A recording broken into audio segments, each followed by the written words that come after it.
Hello दोस्तों, मैं प्रेम वर्मा आप सभी के एग्ज़ाम ट्यूटर में स्वागत करता हूं। दोस्तों, हमने जो टॉपिक चालू किया है वो जियोग्राफी है, भूगोल। और भूगोल में हमने पहले दिन पढ़ा था कि भूगोल का निर्माण कैसे हुआ है, भूगोल की परिभाषाएं किस किसने दी है। ठीक है, हमने इसके बारे में पढ़ा था। भूगोल हमारा ब्रह्मांड की बात करे थे, हमने हमारी यूनिवर्स की बात करे थे, उसमें उसकी उत्पत्ति कैसे हुई थी, किस सिद्धांत के आधार पर हमने बात किए थे। एक तो बिग बैंग थ्योरी, ठीक है, और एक गॉड पार्टिकल्स के बारे में हमने डिस्कस किए। आज हम बात करते हैं आगे दोस्तों ब्लैक होल के बारे में। ठीक है, इसके बारे में बात करेंगे आज हम, ब्लैक होल।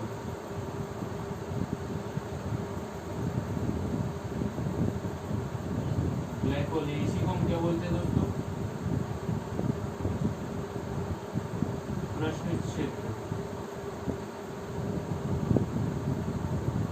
दोस्तों आज हम डिस्कस करते हैं ब्लैक होल प्रश्न क्षेत्र के बारे में। बोलते हैं कि क्या बोला गया है, इसे क्या बोलते हैं ब्लैक होल प्रश्न, और प्रश्न क्षेत्र क्या होता है। देखो, इसमें क्या होता है कि आकाशगंगा के केंद्र में एक अत्यधिक गुरुत्वाकर्षण बल स्थित होता है। मान लो एक आकाशगंगा है, इस टाइप की आकाशगंगा है और उसका केंद्र है। तो इसके केंद्र में जो है दोस्तों बहुत ज़्यादा गुरुत्वाकर्षण बल उत्पन्न होगा, जिसके कारण जो होता है ये सभी चीज़ों को अपनी ओर आकर्षित करते रहता है। प्रबल, बहुत प्रबल इसको अपनी ओर आकर्षित करता है। ठीक है, आकर्षित करने के कारण ये क्या होता है, आकर्षित करता है और ये अपनी ओर खींचकर उनको नष्ट कर देता है। वो प्रकाश भी क्यों ना हो, उन सभी को अपनी ओर खींचता है और नष्ट कर देता है। तो ब्लैक होल एक प्रश्न क्षेत्र में दोस्तों यही कहा गया है कि आकाशगंगा के केंद्र में स्थित अत्यधिक गुरुत्वाकर्षण बल वाला क्षेत्र जो अपने आसपास आने वाली सभी चीज या प्रकाश को भी अपने भीतर खींचकर नष्ट कर दे, वही जो है ब्लैक होल कहलाएगा। ठीक है, आप ब्लैक होल ये ऐसा है, इस टाइप से होगा। मतलब एक ब्लैक होल मतलब हम अंतरिक्ष की बात करें, आपने कोई मूवी देखी होगी बाई चांस, तो उसमें बताता है ना, एक काला सा धब्बा बताता है, एक इस टाइप से एक काला सा धब्बा रहता है पूरा एक काला धब्बा रहता है। इसके आसपास से अगर कोई प्लेन या उनका जो जेट है, यूएफओ जो गुजरता है, तो वो अपनी ओर आकर्षित करता है। तो दोस्तों इसमें आकर्षण बल इतना ज़्यादा होता है यहाँ पे इस ब्लैक होल पे कि ये प्रकाश को भी अपनी ओर खींचकर नष्ट कर देता है। इसी को हम ब्लैक होल कहते हैं। और दोस्तों स्टीफन हॉकिंस जो थे, उन्होंने भी एक सिद्धांत दिया था। स्टीफन हॉकिंस के अनुसार क्या था दोस्तों, ब्लैक होल जो होता है, ब्लैक होल किसी वस्तु को खींचकर नष्ट नहीं करता। इन्होंने कहा था कि ब्लैक होल जो है किसी वस्तु को खींचकर नष्ट नहीं करता, क्या बोला था, अपितु उसकी ऊर्जा का रूप बदलकर उसके ब्रह्मांड में प्रवेश करा देता है या उसे परावर्तित कर देता है। ठीक है, मान लो ब्लैक होल, ठीक है, ब्लैक होल यहाँ कोई शिप है, जो भी हो, यह इसकी ओर खींचेगा, परंतु यह इसको खींचकर नष्ट नहीं करेगा। ऐसे स्टीफन हॉकिंस कहते हैं कि इसको खींचेगा इस होल में, परंतु नष्ट नहीं करेगा। परंतु जो इसकी ऊर्जा थी इस शिप की, उसको किसी दूसरे रूप में परिवर्तित कर देगा। ठीक है, एक किसने कहा था, ये स्टीफन हॉकिंस ने कहा था। अब हम बात करते हैं आगे आकाशीय पिंड की, सेलेस्टियल बॉडी। ठीक है, आगे हम बात करते हैं आकाशीय पिंड।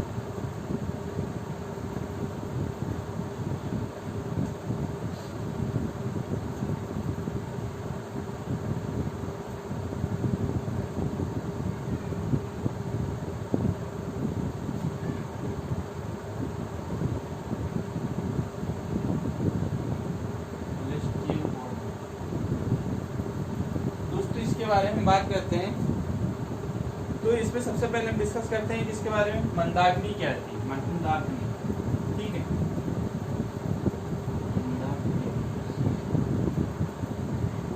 तो दोस्तों मंदाकिनी क्या है, देखो, तारों का विशाल समूह जिसे हम मंदाकिनी कहते हैं।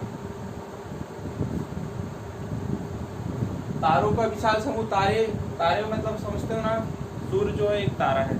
इसी प्रकार के बहुत सारे तारों से मिलकर एक मंदाकिनी का निर्माण होता है। हमारे आकाश, इसी को हम आकाशगंगा भी कहते हैं।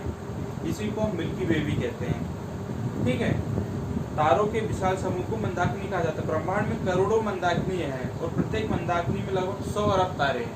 ठीक है, आपको इस बात को ध्यान रखना है कि ब्रह्मांड में करोड़ों मंदाकिनी है। ब्रह्मांड छोटा सा नहीं है दोस्तों कि आपको जहाँ से दिख रहा है बस उतना ही ब्रह्मांड है। ब्रह्मांड बहुत विशाल है। ठीक है, तो आकाश जितने भी तारे होंगे उनका जो समूह बना हुआ, ग्रुप बने होंगे, स्टारों का ग्रुप रहता है, ऐसे ऐसे छोटे छोटे स्टार रहेंगे, अलग अलग तारों का ग्रुप बना रहेगा।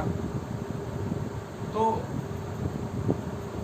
ये जो है दोस्तों ये क्या कहलाएगी, यहाँ इसका एक समूह बन गया। इस समूह एक समूह मान लो छोटा सा, तो इस समूह को हम बोलेंगे मंदाकिनी।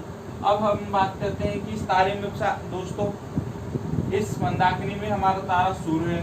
अब सूर्य के अंदर कितने ग्रह आते हैं वो भी यहीं पे होंगे, ग्रह कितने आते हैं वो भी होंगे। जैसे हमारी आकाशगंगा, ठीक है, हमारी आकाशगंगा के अंदर सूर्य आता है। सूर्य के अंतर्गत अब पूरे हमारे 8 ग्रह आएंगे, उपग्रह आएंगे। ठीक है, तो वो एक आकाशगंगा हो गई, एक मंदाकिनी हो गई। ठीक है, इसी प्रकार से करोड़ों आकाशगंगाएं हैं और उसके खुद के ग्रह हैं, उसके तारे हैं, उसका खुद का सूर्य होगा। ठीक है, और खुद के उपग्रह भी होंगे और ग्रह भी होंगे।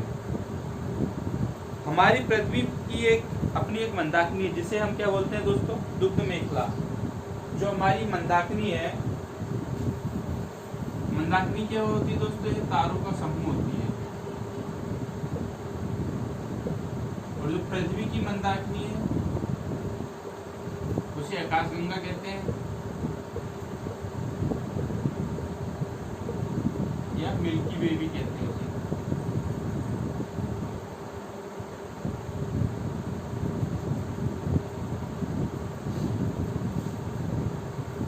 हमारी, ठीक है दोस्तों। और हम बात करते हैं कि मंदाकिनी जो है बहुत है, करोड़ों मंदाकिनियां हैं और हर मंदाकिनी में तकरीबन 100 अरब तारे। आपको इस बात का ध्यान रखना है। आकाशगंगा का जो 80% भाग होता है, 80% भाग दोस्तों कैसा होता है, सर्पिल आकार का होता है। 80% भाग, 80% भाग जो होता है आकाशगंगा कैसा होता है, होता है सर्पिल, स्पाइरल होता है। ठीक है, 80% भाग जो होता है स्पाइरल होता है। आकाशगंगा का 80% भाग स्पाइरल होता है। ठीक है, हम बात करते हैं सर्वप्रथम गैलीलियो ने इस मंदाकिनी को देखा था। और जो मंदाकिनी को अगर हम बोले कि भैया हमें पता कैसे ने पता होता, किसने बताया कि ऐसी कुछ चीज होती है मंदाकिनी या आकाशगंगा, तो उसके बारे में सर्वप्रथम गैलीलियो ने बताया था। ठीक है, मंदाकिनी के बारे में सर्वप्रथम बताया, किसने बताया था, वो थे गैलीलियो। ठीक है, अब हम बात करते हैं कि जो हमारी दुग्ध मेखला से निकटतम दूरी पर स्थित एक दूसरी मंदाकिनी कौन है, वो है देवयानी। हमारी जो मंदाकिनी है, हमारी पृथ्वी की मंदाकिनी, उससे पास पे कौन सी मंदाकिनी स्थित है, उस मंदाकिनी का नाम है देवयानी। अगर मैं यहाँ लिख दूं दुग्ध मेखला, आकाशगंगा के पास ये सर्वप्रथम मंदाकिनी क्या है,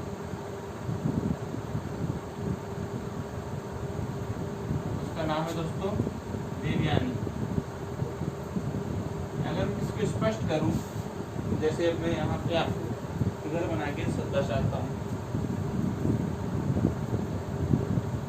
जैसे मैं आपको बताऊं कि जैसे एक समूह बनाया मैंने, एक यहाँ पे आकाशगंगा है, एक यहाँ पे आकाशगंगा है, एक यहाँ पे आकाशगंगा है, एक यहाँ पे आकाशगंगा है। ठीक है, अलग अलग बन गई। ये हमारी पृथ्वी की हो गई, इसके हमने बोल दिया मिल्की वे।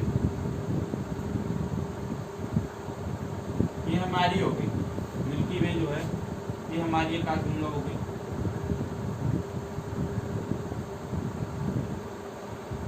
तारों का समूह बन गया। ठीक है,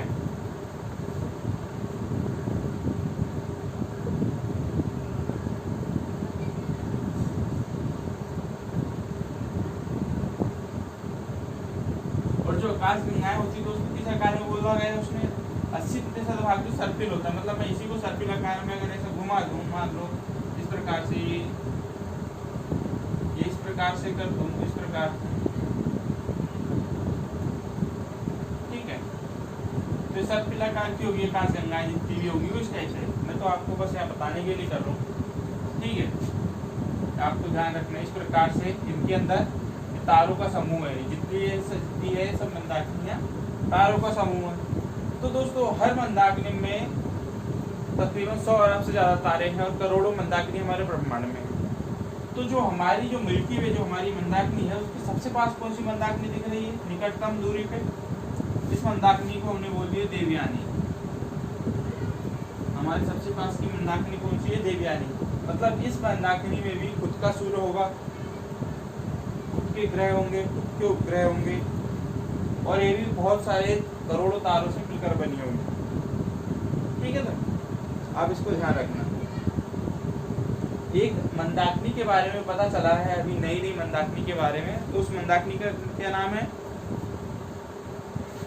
ड्वार्फ मंदाकिनी। क्या बोल देंगे? न्यू मंदाकिनी को क्या बोलेंगे दोस्तों अपन? न्यू गैलेक्सी जो हमको फाइंड हुई है, न्यू गैलेक्सी का नाम क्या है? ड्वार्फ, ठीक है, ड्वार्फ मंदाकिनी। अभी इसके बारे में हमको जानकारी प्राप्त हुई, अभी हमारे वैज्ञानिकों ने पता किया कि एक नई आकाशगंगा के बारे में जानकारी प्राप्त की है, इसका नाम है ड्वार्फ मंदाकिनी और हमारे पास है देवयानी। ये कुछ फैक्ट हैं जो आपको ध्यान रखना है, ठीक है। हमारी पृथ्वी सहित समस्त सौर परिवार जिस आकाशगंगा में स्थित है उसे ऐरावत पर्वत कहते हैं। अब हम बात करते हैं कि हमारी जो मंदाकिनी है, मंदाकिनी में हमारा जो सौर परिवार है, सोलर सिस्टम जो है हमारा, सौर मंडल जो है, उसमें पृथ्वी से जितने भी ग्रह होते हैं वो किस पथ के रूप में होते हैं? किस पथ में होते हैं? वो पथ होता है ऐरावत पथ। ऐरावत पथ, ठीक है। आपको ध्यान रखना है कि हमारे पृथ्वी, सूर्य और जो भी है वो किस पथ में होंगे? ऐरावत पथ में। अब हम बात करते हैं आगे, मंदाकिनी को हम क्या बोलेंगे? गैलेक्सी। आपको इतना ध्यान रखिए, मंदाकिनी को गैलेक्सी कहा जाता है, ठीक है। आकाशगंगा, अभी आपने एक मूवी आई थी हॉलीवुड में, गैलेक्सी गार्डियंस ऑफ गैलेक्सी, मतलब वो आकाशगंगा के रहते हैं, अलग अलग आकाशगंगा में जाते रहते हैं, ठीक है, टाइम मशीन के द्वारा। तो आपको ध्यान देना है कि गैलेक्सी मंदाकिनियाँ बहुत हैं, आकाशगंगा बहुत है, सबका अपना एक सूर्य होता है अलग अलग। बात करते हैं अगला तारा। अगला क्या है दोस्तों? तारे की बात करते हैं। तारा मतलब स्टार, ठीक है दोस्तों। तारा स्टार जो होता है, तारा की बात करते हैं। तारा कैसे बना होता है? किससे मिलकर बना? हीलियम प्लस हाइड्रोजन, हीलियम और हाइड्रोजन का संयोजन होता है दोस्तों इसमें, ठीक है। हीलियम और हाइड्रोजन का संयोजन होता है, तो उससे जो दोस्तों क्या होता है, उनके संयोजन से गैसीय आवरण की रचना होती है ना, जिसे हम तारा कहते हैं। हीलियम और हाइड्रोजन का क्या होता है दोस्तों? संघनन होता है वहाँ पे, ठीक है, मिलते हैं दोनों, तो उससे क्या होता है? तारा का निर्माण होता है। हमारा जो सूर्य है वो भी क्या है दोस्तों? सूर्य जो है वो भी एक प्रकार का तारा है।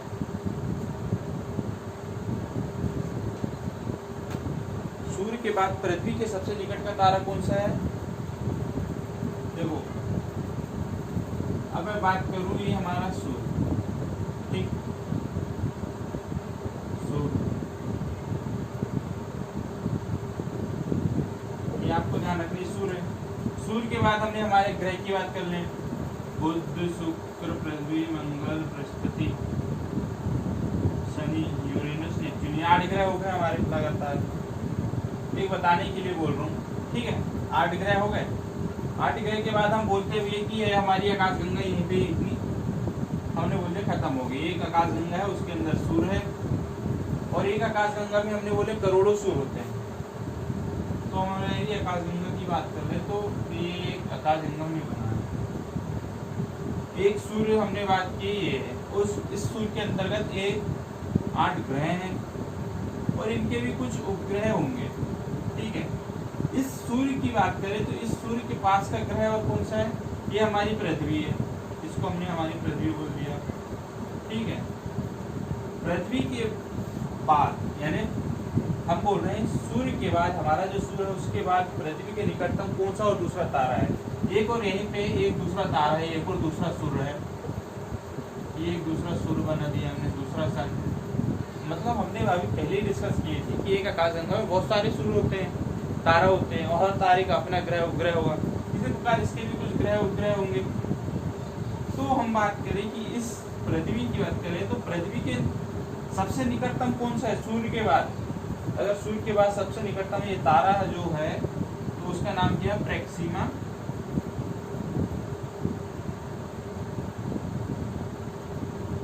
सेंचुरी। उस तारे को क्या बोलेंगे आप, प्रेक्सिमा सेंचुरी, इस तारे का नाम है। ठीक है दोस्तों, इसकी दूरी पृथ्वी से कितनी है, 4.22 प्रकाश वर्ष। कितनी दूरी है, 4.22 प्रकाश वर्ष। और दोस्तों हमने बता चुके हैं कि एक प्रकाश वर्ष कितना होता है, बताए थे ना आपको, 9.46 × 10⁻12 किलोमीटर, ये एक प्रकाश वर्ष होता है। 1 लाइट ईयर बराबर 9.46 × 10⁻12 किलोमीटर। तो ये तो है 4.22। अब इसमें मैं 4.22 को मल्टीप्लाई करूँ तो उसकी दूरी और बढ़ जाएगी। तो आपको बस ये याद रखना है कि पृथ्वी से जो प्रेक्सिमा सेंचुरी है उसकी दूरी है 4.22 प्रकाश वर्ष। ठीक है, ये सूर्य के बाद सबसे पास का तारा है। तारों के समूह को देखो, अब जो तारे होते हैं उसके समूह की बात कर ले। जैसे हमारे यहाँ क्या बोलते हैं भारत में, उसको क्या बोलते हैं, अब हम बात कर लें।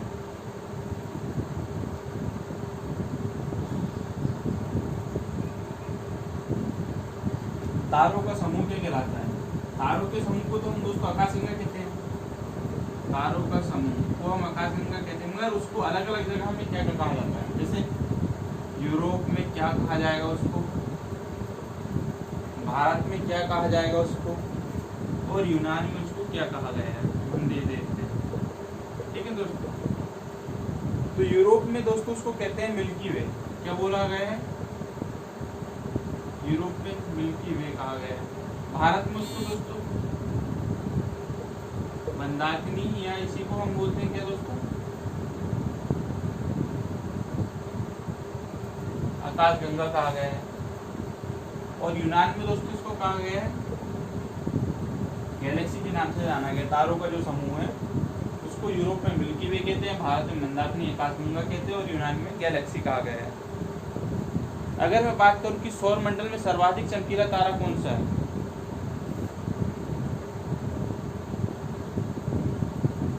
सौर मंडल में सर्वाधिक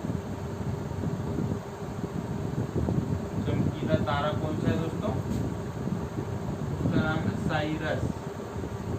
इसे हम क्या बोलते हैं,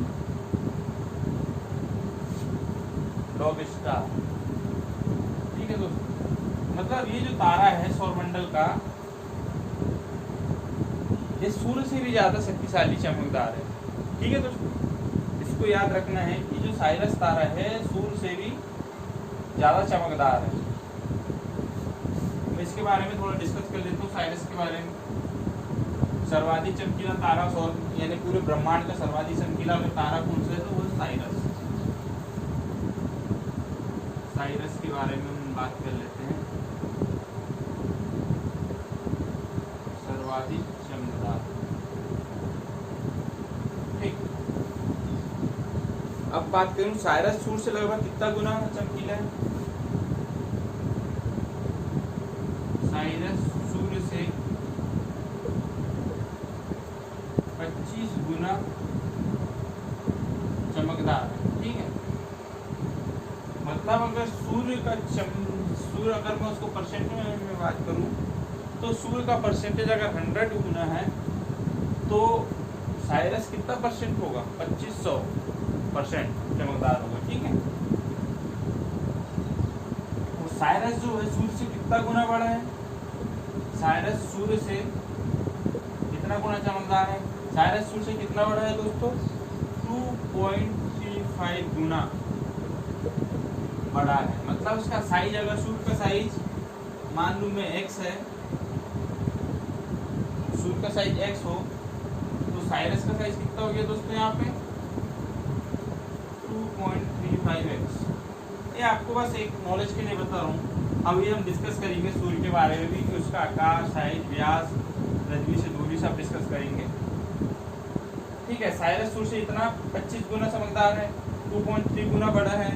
और हम बात कर लेते हैं साइरस की अपेक्षा पृथ्वी से सूर्य की दूरी कम होने के कारण ही सूर्य ज्यादा चमकीला दिखाई देता। देखो अब चमकदार तो साइरस है, मगर जो साइरस है वो हमारे पृथ्वी से बहुत दूर है और सूर्य थोड़ा कम दूर है, इस कारण सूर्य ज़्यादा चमकदार दिखाई देता है हमको साइरस की अपेक्षा। ठीक है, तो हमारे लिए चमकदार सूर्य ही है। बस अगर बात करें पूरे ब्रह्मांड यूनिवर्स की तो उसमें सबसे ज़्यादा चमकदार है साइरस।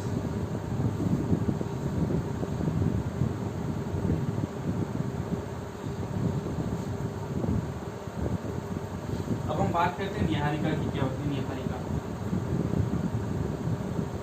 अगला टॉपिक है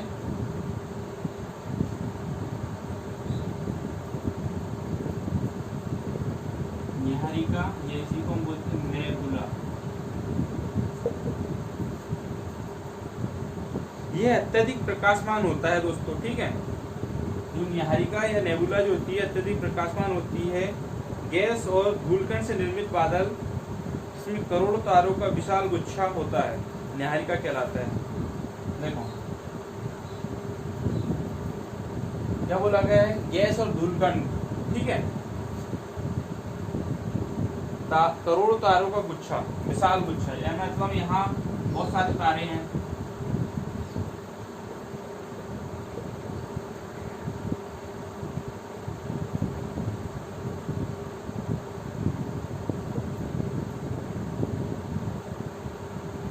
जहाँ जहाँ विशाल क्या होंगे दोस्तों, ये इस टाइप से, जहाँ जहाँ ये धूलकण है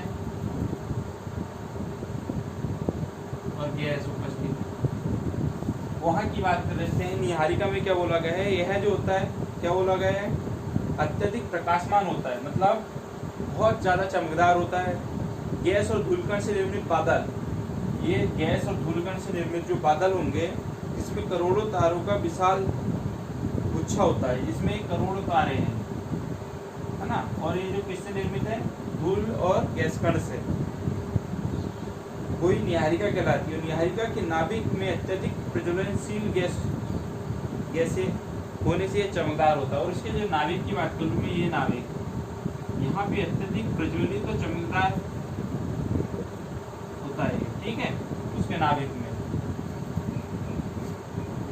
हमारे यहाँ की प्रमुख निहारिकाओं की बात कर लें, प्रमुख निहारिका क्या क्या है।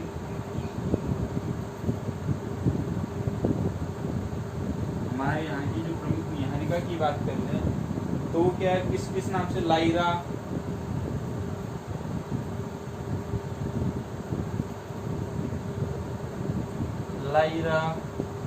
आरिथन, विनुटिसी,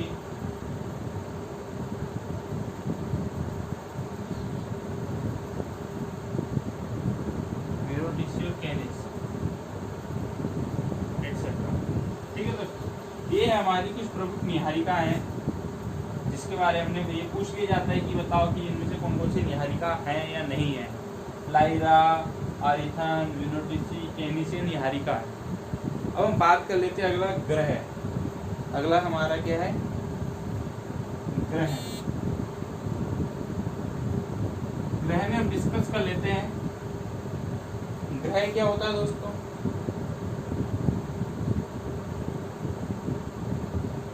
देखो ग्रह को हम दोस्तों क्या बोलेंगे, प्लैनेट। ठीक है, प्लैनेट्स। ग्रह तारों की परिक्रमा करते हैं। तारों की मतलब जैसे सूर्य बनाए थे हम, ठीक। और जो हमारी पृथ्वी होगी यहाँ पे, अर्थ जो है वो क्या है, सूर्य की परिक्रमा करती है। तो हमारी पृथ्वी क्या है दोस्तों, ये क्या है, ये जो है दोस्तों, ये क्या है हमारा पृथ्वी जो है ग्रह है, ये दोस्तों सूर्य की परिक्रमा कर रहा है। पृथ्वी ग्रह का अपना खुद का प्रकाश नहीं होता, मतलब ये प्रकाशहीन होती है। इसको प्रकाश जो है दोस्तों, प्रकाश किससे प्राप्त होता है, सूर्य से प्राप्त होता है।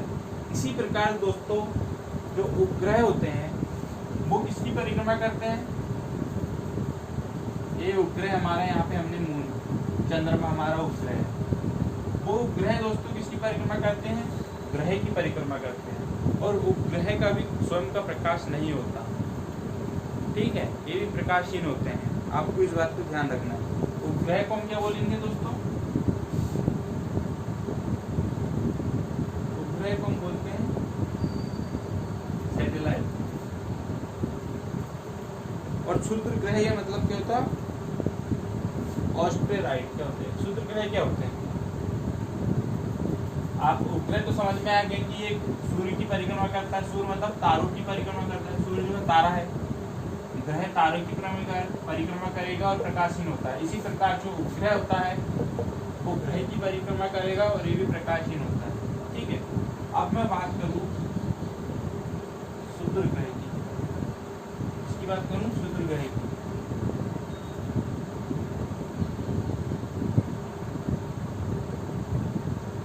क्षुद्र ग्रह मतलब होता है दोस्तों एस्टेरॉइड्स। ये जो होते हैं दोस्तों मंगल, और एक कौन सा ग्रह है दोस्तों, मंगल और बृहस्पति जैसे बड़े ग्रहों के बीच में कई छोटे छोटे ग्रह मौजूद हैं। ये मंगल ग्रह है और ये दोस्तों ये बृहस्पति सबसे बड़ा ग्रह है। इसके बीच में कई छोटे छोटे ग्रह हैं, ये इस टाइप के छोटे छोटे ग्रह हैं। ये ऐसे ही ग्रह यही इनके बीच में ऐसे परिक्रमा करते रहते हैं गुरुत्वाकर्षण बल के कारण। तो इन दोनों ग्रहों के बीच में जो उपस्थित ग्रह हैं, छोटे छोटे ग्रह हैं, उनको ही उन्होंने क्षुद्र ग्रह कहा है, ठीक है। बस दोस्तों इतना सा था। कल हम स्टार्ट करेंगे दोस्तों, क्या कल हम सौर मंडल पढ़ेंगे, ठीक है दोस्तों। हमारे चैनल को सब्सक्राइब करना ना भूलें और दोस्तों बेल आइकन को जरूर दबाइएगा ताकि आपको हमारा नोटिफिकेशन प्राप्त हो जाए कि हम आगे क्या पढ़ रहे हैं, ठीक है दोस्तों। धन्यवाद।